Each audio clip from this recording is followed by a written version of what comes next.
نحمده ونصلي على رسول الکریم اما بعد فاعوذ باللہ من الشیطان الرجیم بسم اللہ الرحمن الرحیم.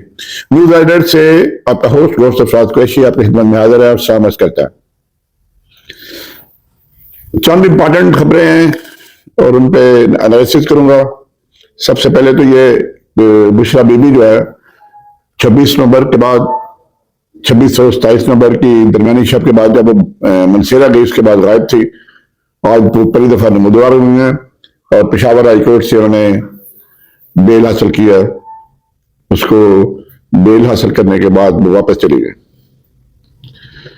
یہ تمام مقدمات جو 24 سے لے کے 27 تک بنائے گئے ہیں ان تمام مقدمات میں بشرا بی بی کو ضمانت دے دی گئی ہے.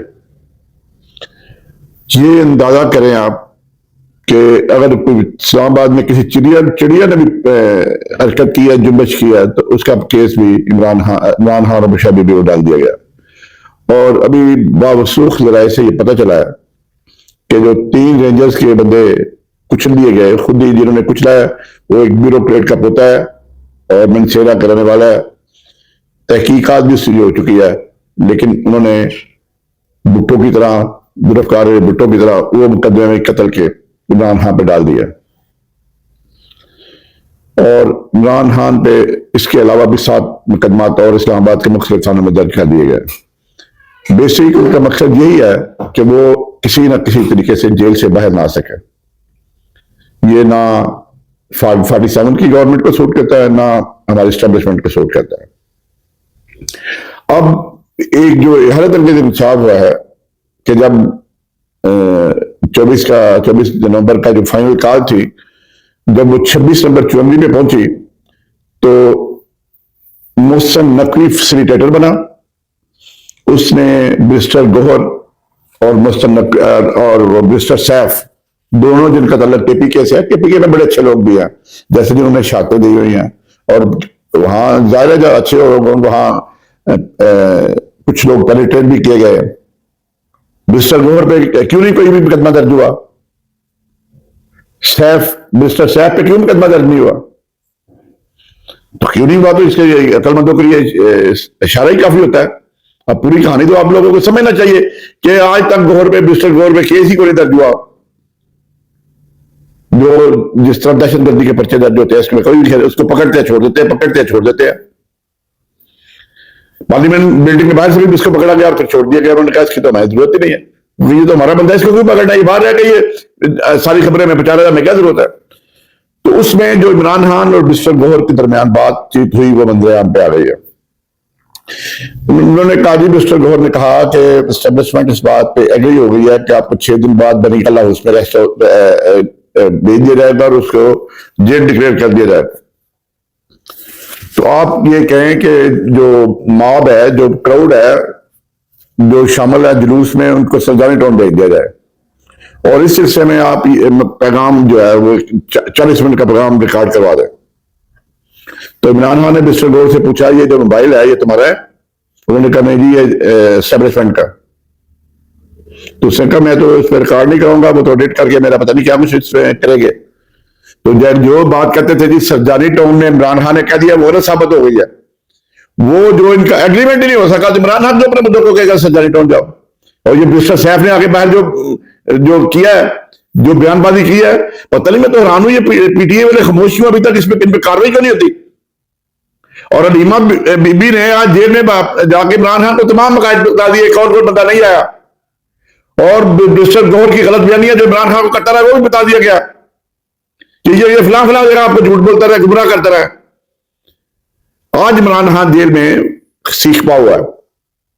آ چکے وہ اڈیالہ جیل میں توشاخانہ 2 جس کو میں تو چوتھا خانہ فون کہتا ہوں, اس کیس کی سماعت تھی کیونکہ بشرا بی بی نہیں تھی اس لیے فرد جرم باز نہیں ہو سکے کیونکہ انہوں نے جو حفاظتی ضمانت کرائی ہوئی ہے, بیل کروائی ہوئی ہے, وہ پشاور ہائی کورٹ میں لی ہوئی تھی. تو آج پھر وہ اس پہ نہیں جاری ہو سکی, فرد جرم نہیں یاد ہو سکے.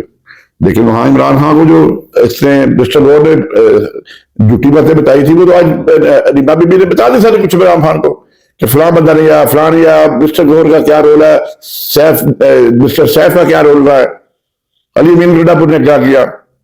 ابھی یہ باتیں ساری تو بشرا بی بی بھی بتائے گی جب اس کی ملاقات ہوگی وہاں. تب تو ویسے انہوں نے بشرا بی بی کو گرفتار کر دینا، کیونکہ وہ تو چاہتے نہیں کہ بشرا بی بی حرکت کرے، وہ کراؤڈ کو موبلائز کرے. اس کے بعد جناب آ جائیں آج جو اس ہائیبرڈ سسٹم کا ایک امپارٹنٹ کلپرزا ہے، چیف الیکشن کمشنر اور پورا الیکشن کمیشن، اس نے اسلام آباد کے 3 مہینے جسٹس جہانگیری صاحب سماعت کر رہے تھے، اس سے کیس تبدیل کر کے ریٹائرڈ جج کو دے دیا. یہ کیس پہلے میاں عمر لے کے بیٹھا رہا، میاں عمر نے پھر اس کو چیف الیکشن کمشنر کو کہا کہ آپ فیصلہ کرو، 3 مہینے اس سے لگا دیے، 8 مہینے تو اسی طرح گزر گئے. اور اب پھر اس کے خلاف اپیل فائل ہوگی اسلام آباد ہائی کورٹ میں، اور پھر میاں عامر فاروق بیٹھا رہے گا اس پہ، چیف جسٹس آف اسلام آباد ہائی کورٹ. تو یہ تو کھیل چل رہا ہے لکم چھپی کا. انہوں نے فیصلہ نہیں ہونا دینا، پھر گئی نک بیٹھے ہوئے تینوں اسلام آباد کی سیٹوں پہ، ان کو پوچھنے والے کوئی قانون نام چیز ہی نہیں ہے. دوسرا سپریم کورٹ پہ آج مسنگ پرسن پہ بات ہو رہی تھی، تو وہاں فیصل صدیقی صاحب دلائل دے رہے تھے. اس دوران جسٹس جمال بندوخیل نے کہا کہ میرے لیے بڑا کنسرن ہے یہ مسنگ پرسن کا معاملہ.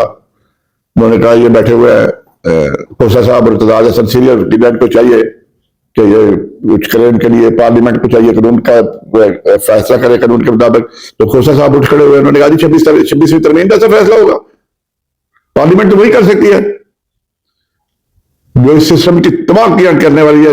26ویں سپریم کورٹ کو انہوں نے دانت نکال دیے اس میں سے، سپریم کورٹ کو ایک ربڑ اسٹمپ بنا دیا ہوا ہے، اس کے بعد جائیں گے. تو بندوخیل صاحب نے کہا نہیں جی وہ تو اس کو بھی دیکھیں گے جب وقت آئے گا، دیکھیں گے کہ آپ تو اس کے بینیفیشری ہو سارے.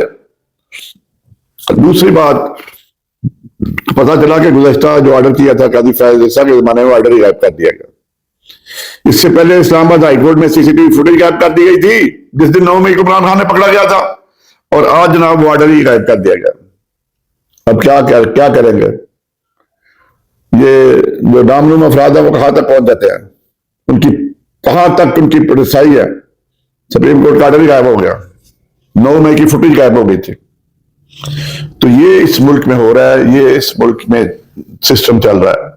دارالطیف خوسا نے آج بینچ کو، جو آئینی بینچ ہے اس کو تو آڑے ہاتھوں لیا اور اس کو اپنی چہرہ دکھایا ہے کہ آپ لوگ خود اس سسٹم کے بینیفیشری ہو، آپ کیا اس کی ایکشن لوگ.